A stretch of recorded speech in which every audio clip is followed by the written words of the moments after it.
Am I the butthole for not apologizing to a high-functioning autistic bully after calling him out? I, 15M, go to school with a guy I'll call Jake. Jake has high-functioning autism and is also a bully. He won't ever try on someone bigger than him, like me, but he will go after smaller guys, and seems to really like to go after the girls. He will always say he didn't understand what he said was inappropriate and he is never held accountable by the teachers. So on Monday he was really harping on a girl I'll call Lori. I've known Lori since I was 6 and I can say she is quiet, and keeps to herself because she's so self-conscious, because when she was little she was involved in a fire and got badly burned. He wouldn't stop telling her how ugly she was and how she'd never get a boyfriend because no one wanted to be around something like that. She said he was being cruel, but he still wouldn't stop. Lori started crying, and our teacher tried to say he probably just didn't understand what he did, and I blew up. I said it was ridiculous that everyone kept giving him a pass to bully people because they're afraid of upsetting the autistic kid. Well, I wasn't, and there was no way he didn't know it was inappropriate to call her ugly and continue insulting her even after she told him he was being cruel. He's a bully. He having autism doesn't make him any less of one, and it was ridiculous to expect others to just get bullied to spare his feelings. The teacher gave us both detention and Jake is trying to play the victim, but I made it clear he was just a bully and I have no tolerance for bullies. The rest of the week, no one would talk to him or associate with him, and now he's blaming me for ruining his life. His mom called my mom yesterday and asked me to apologize. I won't, and now she's upset and says I'm bullying her kid. My mom says to do what I feel is best, but my grandmother thinks it wasn't butthole move to call him out in front of everyone and I should be the bigger person and apologize. Am I the butthole for not apologizing? TLDR, high-functioning autistic kid bullies other and made a girl I know cry. I called him out and refused to apologize for it. NTA. You're completely right. While some autistic people do have a hard time with having a filter, blatantly doing it over and over and over again is clearly not his autism. It's just, as you said, bullying. Being a bully isn't exclusive to neurotypical kids, anyone can do it.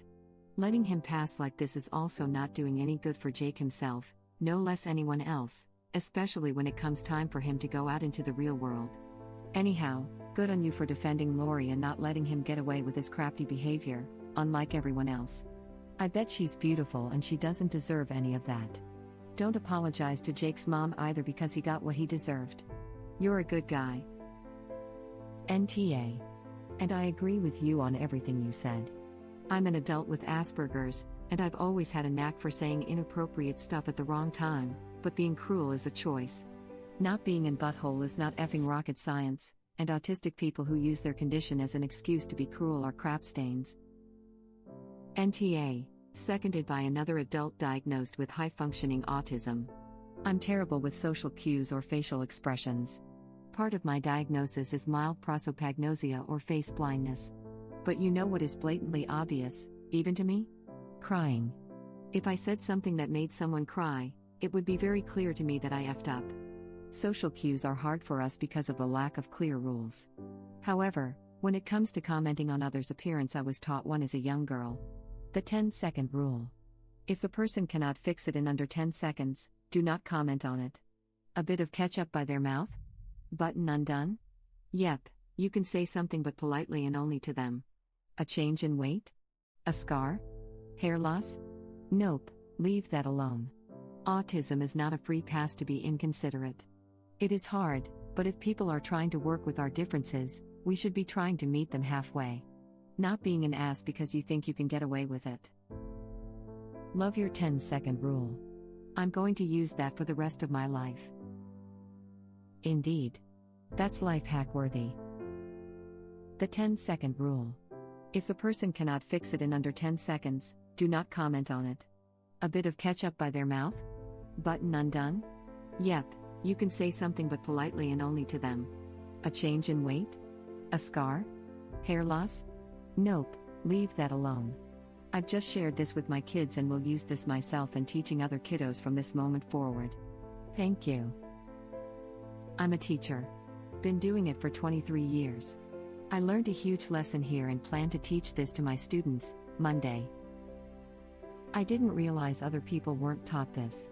I mean, For myself, it was, can they go to the restroom and deal with it? Spinach in the teeth, fly down, smudged makeup, etc. But I did learn it from my grandmother, who was a special education teacher. I never learned it growing up, but have stumbled across that specific nugget old wisdom like 5 times on Reddit over the years. It always gets this type of response no matter where it randomly appears in a comment thread, lol. It is great advice. It really is. I'm not on the spectrum, but I was once a small child who very much benefited from knowing what to shout and what to whisper. Yes. Mine is the bathroom rule, too. Especially since I'm a massage therapist and the number of people who get their mascara or lipstick smeared from being face down is pretty high, I always try to let them know if they need to check a mirror in better lighting before facing the world again. My kid has dyspraxia, and with a tad of lack of social stuff. Had to teach him facial expressions and such. He can learn, but it takes extra effort. He is almost 9 now and very much into jokes. We really have to teach him when something is a joke. Of course, he uses the wrong timing, but also the wrong subject or repeats the same joke endless times. That's normal for this age, but with him it requires extra teaching, extra explaining, and extra training. He doesn't see the signals that something went too far. I, as a parent, just have to put in the extra effort to teach him to be part of society. Not by getting angry or offended, or apologizing towards others, but by explaining better and more often. When he gets a rule, he adheres to it perfectly. Or I just have to give him a nudge towards the analogy which I used to explain the rule. But getting there costs so much more time. Anyway, he is a very sweet kid that really wants to do the right things. It just requires us both more effort than normal kids. NTA, the teachers and his mother are doing him a disservice by babying him. He's going to have a real wake-up call when his mother is no longer able to take care of him, and he either has to find himself a job or be homeless if his behavior keeps up. Seriously. I've known quite a number of autistic people across the spectrum, and the only one that was in Butthole was in Butthole when he was a little kid and we were in school together. Eventually he grew up and matured like everyone else, and he's really nice now. And he's got really severe autism. I'm not an expert about autism, I don't even know a whole lot about it even, but I'm pretty darn confident based on the autistic people I know that they're completely capable of seeing how certain things hurt others and it's wrong. Autism is just like a learning issue where you're slower at things and social skills are harder. Autism is a spectrum and people are affected differently. Even people who are labeled high-functioning aren't necessarily affected in the same way other high-functioning individuals are. My niece has high-functioning autism and does very well academically. She's 18 and a college freshman now on an academic scholarship, but still struggles a lot with social interaction and communication. She doesn't understand sarcasm or subtleties. We saw her over the summer before she went off to college. My son got a new haircut and she asked him why he changed his hairstyle. He told her he wanted to try something different and asked if it looked bad. She responded, "I don't want to comment because my dad says if I don't have something nice to say then don't say anything at all." My son thought it was funny and joked that he would keep her in mind next time he got a haircut. My brother had a chat with her after about how even though her happy-go-lucky cousin wasn't offended and laughed about it, saying something like that to someone in college may not go over as well. She couldn't understand how everyone knew she didn't like the haircut. In her mind she didn't say anything mean. She didn't lie and also didn't say that the haircut was bad. In her mind she did everything right. She didn't see how what she said implied that she didn't like the haircut. She is never outright cruel though. My daughter was in a self-contained gifted and talented program in middle school and a few kids in her class were on the spectrum. All were very bright, very quirky, and very honest. The teacher told every parent who chaperoned field trips for that class to be prepared for anything the kids may say because some of them were still struggling with what was and wasn't appropriate to say. My niece still meets with someone at her college to discuss appropriate and inappropriate ways to say things, and that's one of the reasons my brother wanted her on campus this year despite her classes being online. She needs those supports and needs to be in an environment where they won't always be there to clarify what she meant. With that said, there's a difference between a typical autism social faux pas and being a bully. The kid is Op's story is a bully. I have high-functioning autism, but mine isn't as severe as most people on the spectrum. It causes our brains to be wired differently, hence why we often say inappropriate things or do things that may seem weird to others, like for me, playing an air instrument when there isn't any music playing. It can also affect senses, making some more heightened or duller than others. Mine are textures and hearing. But yes, it does make social cues harder for me, and I have a tendency to take things at face value. Everyone who has autism has it affect them in their own way, no two cases are exactly alike. And in case you know an anti-vaxxer, no, shots don't cause autism. It's caused by genetics most of the time. Well, the teachers could get their license taken away if a parent complains. I'm sure the teacher is aware of it, but unfortunately based on the bully's IF or 504 they can't really do much besides maybe telling them not to one-on-one, but even then the teacher could get in trouble. Original post: you're not the butthole and I'm sorry that you got in trouble for doing the right thing. The school can't do much, otherwise they could get in trouble with the board, but the mom is doing a terrible disservice in letting her child get away with bullying. Edit. Grammar. Yeah, it's a shame, but these rules cannot be enforced for every person with autism. In this case it prevents a bully from being punished properly, but it can also protect the people with a learning disability that do need it. My brother has autism and was bullied a lot in middle school for it. He would respond with insults or trying to fight back because he didn't really know better. Without rules that protect people like him, he would have been harassed more and also likely been expelled for physical altercations. NTA, however, the most productive thing you can do is talk to the school counselor, school psychologist, special education teacher, speech pathologist at your campus. Explain to them this guy's pattern of behavior. These are the people at the school that will be in a position to work with Jake about his behaviors and hopefully prevent you from being put in this type of situation again. His behavior can be improved by those trained to address it. NTA, you're a goddamn hero. This post is about to be flooded with people with autism telling you that you did the right thing. Good for you. And parents of people with autism. He is preventing a whole class of people from thinking that autism equals bully/butthole. It does not. Autism might ask about a scar when it is absolutely not appropriate, but keeping it up after being told it was cruel, 100%, butthole. As an added bonus, the bully is learning why you be nice to people, so they will not ostracize you. Perhaps he will do better next year, or next school. NTA. Tell his mom that you'll apologize to him only after he publicly apologizes to every kid he's bullied. Then list the kids and what he said to them. To be honest, his mom probably doesn't know how awful her son is or is trying to ignore it. Make that list. Call his mom, let her know. I guarantee she doesn't. NTA. She probably does know, but he can't help it. He doesn't understand. They know. Lol, exactly.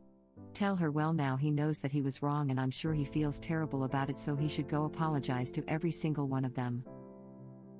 This is when I plant my feet firmly on the ground and say either make him understand or he will be dependent on you for the rest of your life and never have a job or a successful marriage. But if he gets a job and a marriage, he'd leave her. This is coming from a girl with Asperger's. You were definitely in the right, however be careful when pulling up old things, past bullying victims. When I was younger, before my ASD was diagnosed and managed, I would often not remember saying offensive or inappropriate things. The autistic mind is very good at helping you forget things you already want to. NTA. Also keep in mind that he may see situations differently, I often do. Definitely make sure his mom knows. And well done for not being afraid of offending/upsetting him when you called him out. So you think he shouldn't be called on his BS because he might not remember it? I bet his victims remember it just fine. I bet they'll remember it for years and years to come. I definitely think he should be called out. ASD is no excuse for being a bully. But when I was younger, me finding out about things my brain had forced me to forget caused depression and self-harm from guilt. I wouldn't wish that on anyone. He should definitely be held accountable, but not so much as to cause further mental health issues. Op is definitely NTA, Jake is for continuing regardless of being made aware that his words were inappropriate and nasty. I mean as in, he should be held accountable. Apologies and school awareness/punishments. But if original post shares these issues with the rest of the school, being excluded and shunned by friends can be really harmful to anyone, especially someone with ASD. It's very difficult to create and maintain friendships with ASD. But again, it is no excuse for being a bully. If it was actually unintentional or a one-off thing, I'd be with you on that one. However, this is someone who seems to consciously choose to torment people on a regular basis. ASD or not, if he chose to hurt people, he should have been prepared to be hurt in return, regardless of what form that takes. If that throws him into a friendless life of depression and self-harm, all he had to do was not choose to do the same to others. Being excluded and shunned by friends can be really harmful to anyone, especially someone with ASD. That's true and fair, but he's not being excluded because of his ASD. He's being excluded because he is hurtful to other people. Folks with ASD are not exempt from the life lesson that if you are unkind, people will not want to be around you. It's hard for anyone to be shunned and no one should get special treatment. If I was a past to someone and they bring it up to me and I don't remember it happening, I'm likely still going to apologize because I can own up to my past mistakes. Making mistakes that hurt people sucks, but we can all be better by acknowledging past misdeeds and trying to improve our conduct in the future. You can't learn to be better without knowing how you were wrong before. I think she's saying that he might not remember/claim not to remember and then flip the narrative on original post. Thank you for watching. If you like our videos, please like them on YouTube and share them with your friends. Please subscribe to be the first to know about Red Rabbit Reader's new videos. We welcome your comments below. Another of our videos will begin shortly.